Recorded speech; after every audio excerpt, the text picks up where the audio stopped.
Halo, apa kabar? Sebelumnya, terima kasih sudah klik video ini. Jangan lupa untuk klik tombol subscribe untuk mendukung channel ini. Di segmen ini, kita akan membahas tentang obat off-label. Apakah kalian pernah mendengar istilah obat off-label? Kalau belum, ayo kita bahas bersama.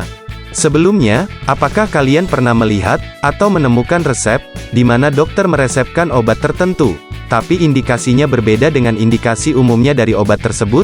Jadi, obat off-label adalah obat yang diresepkan oleh dokter, di luar indikasi yang tertera dalam label, dan belum atau di luar persetujuan oleh badan atau lembaga yang berwenang. Jika di Indonesia, contoh badan yang berwenang tersebut seperti Badan POM. Terdapat 4 kategori obat off-label. Mari kita bahas satu persatu. Yang pertama, yaitu obat off-label usia. Suatu obat dikategorikan obat off-label usia jika digunakan di luar rentang usia yang telah disetujui.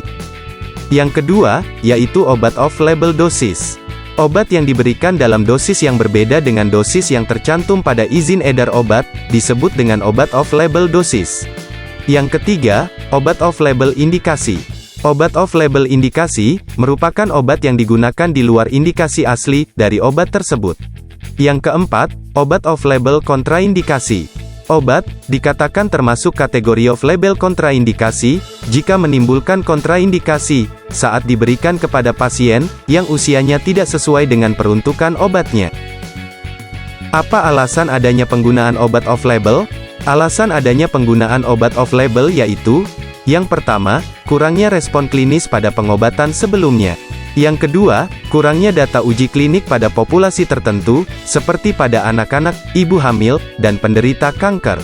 Yang ketiga, kurangnya alternatif pengobatan yang lain. Yang keempat, biaya uji klinik obat baru yang mahal.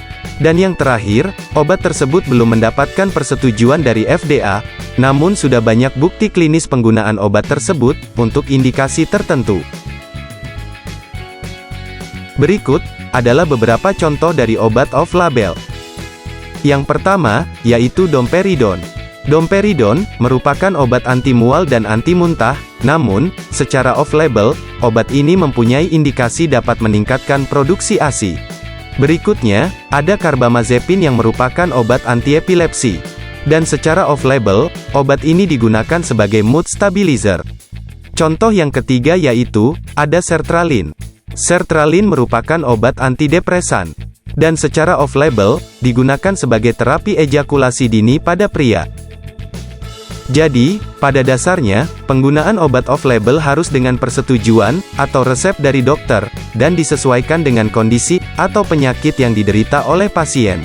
Hal ini disebabkan masih terbatasnya data mengenai efek samping dari penggunaan obat off-label, sehingga perlu pengambilan keputusan yang bijak oleh apoteker dan dokter dalam memberikan obat off-label kepada pasien. Namun, penggunaan obat off-label tentunya juga sangat bermanfaat, terutama untuk pasien yang telah kehabisan opsi dalam pengobatannya. Terima kasih sudah menonton video ini.